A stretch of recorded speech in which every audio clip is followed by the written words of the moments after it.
গল্পের শুরুতেই আমরা নেভাইন নামে একটি মেয়েকে দেখতে পাই যে সমুদ্র সৈকতে বসে নখ দিয়ে শীষ বাজানোর চেষ্টা করছে। অন্যদিকে সমুদ্রের তীরে বসে তার বাবা মা কোনো এক গম্ভীর বিষয়ে আলোচনা করছেন। এখান থেকে আমরা জানতে পারি যে নেভাইনের বাবা মিলস একজন মহাকাশচারী এবং কিছুদিন পরই সে একটি দীর্ঘ মহাকাশ অভিযানে যাবে। এই অভিযানে যাওয়ার মূল কারণ ছিল নেভাইনের অসুস্থতা। তার চিকিৎসার জন্য প্রচুর অর্থের প্রয়োজন ছিল, আর সেই টাকা জোগাড় করতেই মিলস এই কঠিন মিশনে যেতে রাজি হয়। যাওয়ার আগে মিলস তার মেয়ে নেভাইনকে অনেক আদর ও ভালোবাসা দিয়ে বিদায় জানায়। এরপর দৃশ্যে আমরা মহাকাশে একটি বিশাল মহাকাশযান দেখতে পাই। যানটি তখন অটো পাইলট মোডে চলছিল। হঠাৎ সেটি একটি বিশাল উল্কাপিণ্ডের বলয়ে অ্যাস্টেরয়েড বেল্টে প্রবেশ করে। বিপদ সংকেত হিসেবে মহাকাশযানের অ্যালার্ম বাজতে শুরু করে। এই মহাকাশযানেই করে মিলস তার মিশনে যাচ্ছিল। যখন এই দুর্ঘটনাটি ঘটে তখন মিলস সহ বাকি যাত্রীরা কৃত্রিম নিদ্রায় ক্রায়োস্লিপে আচ্ছন্ন ছিল। অ্যালার্মের শব্দে মিলসের ঘুম ভেঙে যায়। সে দ্রুত মহাকাশযানটিকে নিয়ন্ত্রণে আনার আপ্রাণ চেষ্টা করে, কিন্তু কোনো লাভ হয় না। এক পর্যায়ে একটি বিশাল উল্কা মহাকাশযানটির পাওয়ার পয়েন্টে সরাসরি আঘাত করে। এর ফলে যানটি পুরোপুরি নিয়ন্ত্রণ হারিয়ে ফেলে এবং কাছের একটি অজানা গ্রহে প্রচণ্ড বেগে আছড়ে পড়ে। সংঘর্ষের ফলে মহাকাশযানটি ভেঙে কয়েক টুকরো হয়ে যায় এবং এর বিভিন্ন অংশ গ্রহের বিভিন্ন স্থানে ছড়িয়ে পড়ে। তবে মিলস যে কেবিনে ছিল সেটি একটি জলাভূমির ধারে আছড়ে পড়ে। কিছুক্ষণ পর মিলসের জ্ঞান ফিরে আসে। সে দেখতে পায় যে দুর্ঘটনার ফলে তার শরীরের ভেতরে মহাকাশযানের ধাতব টুকরো ঢুকে গেছে। প্রচণ্ড যন্ত্রণার মধ্যেও সে সেগুলো শরীর থেকে বের করে ফেলে। এরপর সে তার স্পেস স্যুট পরে বিধ্বস্ত যানটি থেকে বাইরে বেরিয়ে আসে। বাইরে বেরিয়ে সে অবাক হয়ে লক্ষ্য করে যে এই অজানা গ্রহটি অনেকটা তাদের নিজেদের গ্রহের মতোই। এখানে গাছপালা এবং পানি রয়েছে, কিন্তু পরক্ষণেই সে দেখতে পায় যে তার সহকর্মী যাত্রীরা সবাই মৃত অবস্থায় চারদিকে ছড়িয়ে ছিটিয়ে পড়ে আছে। সহকর্মীদের মৃতদেহ দেখে মিলস ভীষণ ভেঙে পড়ে।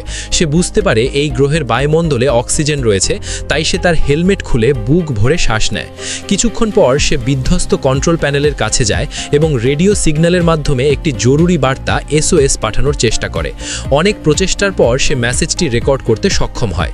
সে বলে, আমাদের মিশন শেষে ফেরার পথে একটি বড় দুর্ঘটনার কবলে পড়ে আমরা এক অজানা গ্রহে আছড়ে পড়েছি।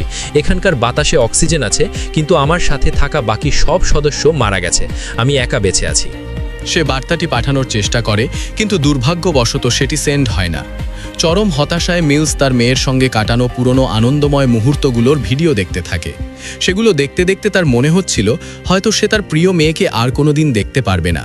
কিন্তু জীবনযুদ্ধে হার না মেনে সে আবারও উঠে দাঁড়ায় এবং বেঁচে থাকার পথ খুঁজতে জঙ্গলের আশেপাশে ঘুরে দেখতে শুরু করে। হঠাৎ সে মাটিতে একটি বিশাল থাবা বা পায়ের ছাপ দেখে স্তব্ধ হয়ে যায়। আতঙ্কে সে দ্রুত নিজের কেবিনে ফিরে আসে। পরদিন সকালে যখন সে আবার আশেপাশে পর্যবেক্ষণ করতে বের হয়, তখন তার চোখে পড়ে এক অতিকায় প্রাণীর কঙ্কাল, যা সাধারণ কোনো প্রাণীর চেয়ে অনেক বেশি বড় এবং অস্বাভাবিক। মিলস দ্রুত বুঝতে পারে যে এই গ্রহে অত্যন্ত ভয়ঙ্কর ও বিচিত্র সব প্রাণী রয়েছে। ঠিক এই মুহূর্তেই আমরা অনুধাবন করতে পারি যে এই গ্রহটি অন্য কোনো মহাকাশীয় পিণ্ড নয়। এটি আসলে আমাদের পৃথিবী, তবে তা 65 মিলিয়ন বছর আগের ডাইনোসরদের শাসনামল। বিপদ টের পেয়ে মিলস আরও সাবধান হয়ে যায়। সে তার উন্নত স্ক্যানারটির মাধ্যমে মহাকাশযানের বাকি অংশগুলো খুঁজতে শুরু করে। হঠাৎ স্ক্যানারে একটি সংকেত ধরা পড়ে। সে দেখতে পায় সামনের উঁচু পাহাড়ের ওপর তার যানের আরেকটি অংশ পড়ে আছে, যেখানে একটি ইমার্জেন্সি এসকেপ ভেসেল বা জরুরি নির্গমন যান রয়েছে। মিলস বুঝতে পারে এই গ্রহ থেকে জীবন নিয়ে ফিরতে হলে তাকে যে কোনো মূল্যে ওই পাহাড়ের চূড়ায় পৌঁছতে হবে। সে লক্ষ্যস্থলের দিকে অগ্রসর হতে থাকে। হঠাৎ রাস্তার পাশের ঝোপঝাড়ে কোনো এক প্রাণীর নড়াচড়া লক্ষ্য করে সে ভেবেছিল হয়তো কোনো ডাইনোসর তাকে আক্রমণ করতে আসছে, তাই সে সতর্ক হয়ে অস্ত্র তাক করে। কিন্তু তাকে অবাক করে দিয়ে ঝোপের ভেতর থেকে একটি 9 বছরের ছোট মেয়ে বেরিয়ে আসে এবং ভয়ে দৌড়ে পালাতে থাকে। মিলস অবাক হয়ে যায় যে এই জনমানবহীন গ্রহে আরও একজন মানুষ জীবিত আছে। সে কালক্ষেপণ না করে মেয়েটির পিছু পিছু ছুটতে থাকে। মিলস এক পর্যায়ে দৌড়ে গিয়ে মেয়েটিকে ধরে ফেলে। জায়গাটি নিরাপদ মনে না হওয়ায় সে তাকে আগলে ধরে নিজের বিধ্বস্ত মহাকাশযানের ভেতরে গিয়ে আসে। মিলস তাকে অনেক প্রশ্ন করতে থাকে, কিন্তু মেয়েটি প্রচণ্ড ভয় পেয়ে গিয়েছিল। সে মিলসের ভাষায় কথা বলছিল না, বরং সম্পূর্ণ এক ভিন্ন আঞ্চলিক ভাষায় কথা বলছিল, যা মিলস বুঝতে পারছিল না। কোনো উপায় না দেখে মিলস তখন ছবি আঁকার মাধ্যমে তার সাথে যোগাযোগ করার চেষ্টা করে। এভাবে ছবির মাধ্যমে তাদের মধ্যে পরিচয় হয় এবং মিলস তার সম্পর্কে অনেক কিছু জানতে পারে। মিলস বুঝতে পারে যে মেয়েটি তার বাবা মাকে খুঁজছে। মূলত সে তাদের মহাকাশযানেরই একজন ক্রু মেম্বারের মেয়ে ছিল। দুর্ভাগ্যবশত মহাকাশযান দুর্ঘটনায় মেয়েটির বাবা মা দুজনেই মারা গিয়েছিলেন। কিন্তু মিলস মেয়েটিকে এখনই সেই নিষ্ঠুর সত্যটি জানায় না। সে তাকে সান্ত্বনা দিয়ে বলে যে ওই দূরের পাহাড়ে তার বাবা মা রয়েছে এবং সেখানে পৌঁছাতে পারলেই সে তাদের দেখা পাবে। এরপর পাহাড়ের উদ্দেশ্যে তাদের দুইজনের দুর্গম যাত্রা শুরু হয়। তারা ঘন জঙ্গলের মধ্য দিয়ে হাঁটতে থাকে। দীর্ঘ পথ চলায় তারা ক্লান্ত হয়ে পড়ে এবং পথে একটি ঝর্ণা থেকে পানি খেয়ে নিজেদের তৃষ্ণা মেটায়। এরপর তারা আবার রওনা হয়। কিছুক্ষণ পর মিলস তার স্ক্যানারে পাহাড়ের সঠিক লোকেশন খুঁজে পাচ্ছিল না, তাই সঠিক দিক নির্ণয় করতে সে একটি বিশাল গাছে উঠে পড়ে। কিন্তু গাছ থেকে চারপাশ দেখার সময় হঠাৎ অন্যমনস্ক হয়ে যাওয়ায় সে ভারসাম্য হারিয়ে ফেলে এবং সরাসরি উঁচু ডাল থেকে মাটিতে আছড়ে পড়ে। অত ওপর থেকে পড়ে যাওয়ায় সে শরীরে প্রচণ্ড চোট পায়। ঠিক সেই মুহূর্তেই তাদের ওপর আক্রমণ করে বসে একদল ভয়ঙ্কর মাংসাশী ডাইনোসর। আত্মরক্ষার জন্য তারা দ্রুত একটি বিশাল গাছের আড়ালে লুকিয়ে পড়ে। কিন্তু ক্ষুধার্ত ডাইনোসরগুলো তাদের পিছু ছাড়ে না এবং একের পর এক আক্রমণ করতে থাকে। মিলস তার হাতে থাকা উন্নত প্রযুক্তির বন্দুক দিয়ে ডাইনোসরগুলোকে প্রতিহত করার চেষ্টা করে। এই লড়াইয়ের মাঝেই ছোট মেয়ে কোয়া ভয়ে সেখান থেকে দৌড়ে পালিয়ে যায়। পালাতে পালাতে সে একটি নিচু জায়গায় গিয়ে আশ্রয় নেয়। সেখান থেকে সে সামনের দিকে তাকিয়ে মিলসের সাথে ডাইনোসরদের লড়াই দেখছিল, কিন্তু সে বুঝতেও পারেনি যে পেছন থেকে আরও অনেকগুলো ছোট ডাইনোসর তাকে ঘিরে ফেলেছে। কুয়া প্রচণ্ড ভয় পেয়ে যায় এবং ক্ষুধার্ত ডাইনোসরগুলো তাকে খাওয়ার জন্য একদম সম্মুখে চলে আসে।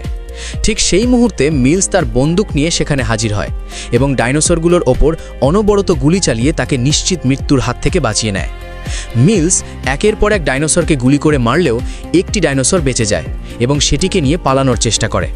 মিলস কালক্ষেপণ না করে বন্দুক হাতে নিয়ে দৌড়ে গিয়ে ডাইনোসরটিকে পরাস্ত করে এবং মেয়েটিকে উদ্ধার করে। ছোট মেয়েটির কাছে এই পুরো ঘটনাটি একটি দুঃস্বপ্নের মতো মনে হতে থাকে।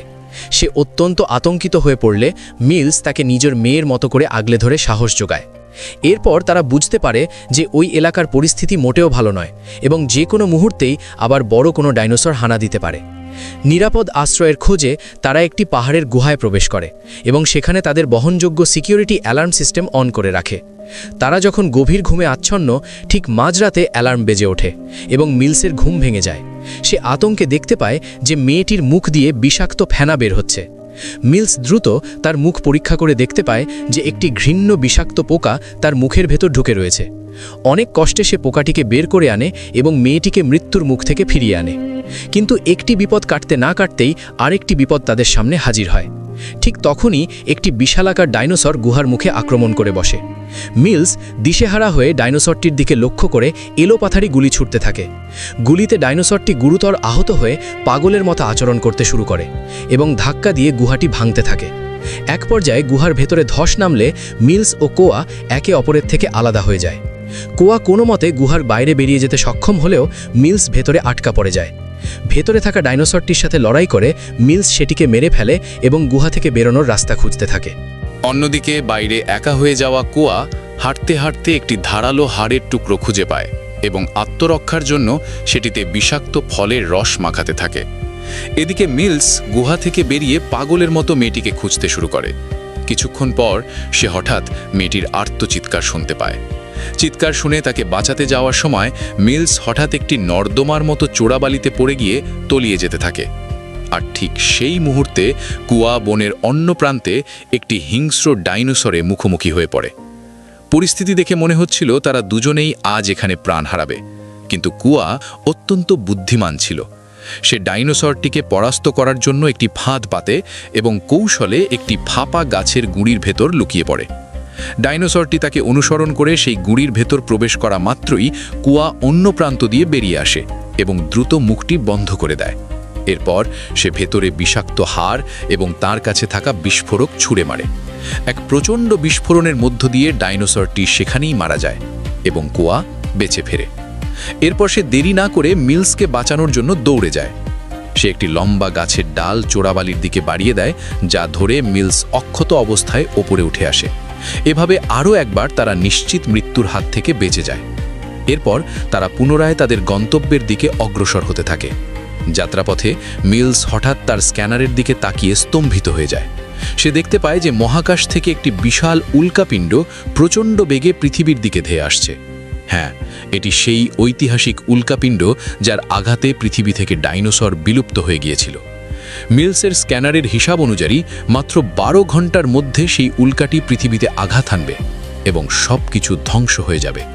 সময় খুব কম থাকায় তারা দ্রুত পাহাড়ের চূড়ার দিকে ছুটতে শুরু করে এবং এক পর্যায়ে তাদের কাঙ্ক্ষিত ইমার্জেন্সি কেবিনের কাছে পৌঁছে যায়। সেখানে পৌঁছানোর পর কুয়া ব্যাকুল হয়ে মিলসকে প্রশ্ন করে, আমার বাবা মা কোথায়? মিলস কোনো উত্তর দিতে পারে না। তার নীরবতা দেখে কুয়া বুঝতে পারে যে তার বাবা মা আর বেঁচে নেই। সত্যটা উপলব্ধি করে সে কান্নায় ভেঙে পড়ে, কিন্তু মিলস তাকে শক্ত করে ধরে বোঝায় যে এখন ভেঙে পড়লে চলবে না। সে বলে, আমাদের যে কোনো মূল্যে এই গ্রহ থেকে দ্রুত বেরোতে হবে, নয়তো আমরাও এই প্রাণীদের সাথে চিরতরে বিলুপ্ত হয়ে যাব। এই বলে মিলস যখন ইমার্জেন্সি কেবিনটি স্টার্ট করার চেষ্টা করে, ঠিক তখনই আকাশ থেকে আগত উল্কার ছোট একটি অংশ তাদের কাছাকাছি আছড়ে পড়ে। এর ফলে পুরো এলাকা কেঁপে ওঠে এবং পাহাড়ের চূড়া থেকে তাদের কেবিনটি গড়িয়ে নিচে একটি চিপায় বা খাঁজে আটকে যায়। একদিকে উল্কার পতন আর অন্যদিকে ঠিক সেই মুহূর্তেই এক বিশালাকার হিংস্র ডাইনোসর তাদের ওপর আক্রমণ করে বসে। তাদের অবস্থা দেখে মনে হচ্ছিল যেন তারা এক বিপদ থেকে উদ্ধার পেয়েই তৎক্ষণাৎ আরেক মহাবিপদে পড়ছে। বিশালাকার ডাইনোসরটি তাদের ওপর ঝাঁপিয়ে পড়ে খাওয়ার চেষ্টা করে, আর মিলস তার বন্দুক দিয়ে অনবরত গুলি চালিয়ে নিজেকে ও কুয়াকে বাঁচানোর আপ্রাণ চেষ্টা করে। এক পর্যায়ে ডাইনোসরটি মিলসের একদম কাছে চলে আসে। দেখে মনে হচ্ছিল এটাই হয়তো মিলসের জীবনের শেষ মুহূর্ত। ঠিক তখনই কুয়া পাশ থেকে দৌড়ে এসে তার বিষাক্ত ফলের রস মাখানো সেই ধারালো হাড়টি দিয়ে ডাইনোসরটির চোখে সজোরে আঘাত করে। ডাইনোসরটি অন্ধ হয়ে যায় এবং হাড়ের বিষে যন্ত্রণায় কাতরাতে কাতরাতে একসময় নিস্তেজ হয়ে মারা যায়। অবশেষে এই দুই দুঃসাহসী মানুষ তাদের ইমার্জেন্সি কেবিনটি চালু করে মহাকাশের উদ্দেশ্যে রওনা দেয়। অন্যদিকে আমরা দেখতে পাই সেই বিশালাকার প্রধান উল্কাপিণ্ডটি পৃথিবীর বায়ুমণ্ডল ভেদ করে আগুনের গোলার মতো ধেয়ে আসছে। তারা যখন পৃথিবীর বায়ুমণ্ডল ত্যাগ করে মহাকাশে নিরাপদ দূরত্বে পৌঁছে যায়, ঠিক তখনই উল্কাটি পৃথিবীর বুকে প্রচণ্ড বেগে আছড়ে করে। পুরো পৃথিবী এক প্রলয়ঙ্করী কম্পনে কেঁপে ওঠে এবং আগুনের লেলিহান শিখা সব কিছু গ্রাস করতে শুরু করে। দৃশ্যটি ছিল অত্যন্ত ভয়াবহ এবং শিহরণ জাগানিয়া। মহাকাশযানের ভেতরে মিলস তার এই চরম দুঃসময় কাটিয়ে কিছুটা শান্ত হয়। সে তার প্রিয় মেয়ে নেভাইনের সাথে কাটানো সেই সুখের দিনগুলোর কথা মনে করতে থাকে। অন্যদিকে পৃথিবীর সেই প্রলয়কাণ্ড শেষে নীল গ্রহটি একসময় ধূলিকণায় পরিণত হয়ে চোখের আড়াল হয়ে যায়। এভাবেই শেষ হয় আজকের রোমাঞ্চকর এই মুভিটি। তো মুভিটি কেমন লেগেছে? ভালো লাগলে একটি লাইক দিও এবং বন্ধুদের সাথে শেয়ার করতে ভুলো না। কোন বিষয়ে মুভি তোমরা পছন্দ করো সে বিষয়ে কমেন্ট করো, আর সাবস্ক্রাইব করে পাশেই থাকো। দেখা হচ্ছে পরবর্তী নতুন কোনো ভিডিওতে। ততক্ষণ পর্যন্ত গুড বাই।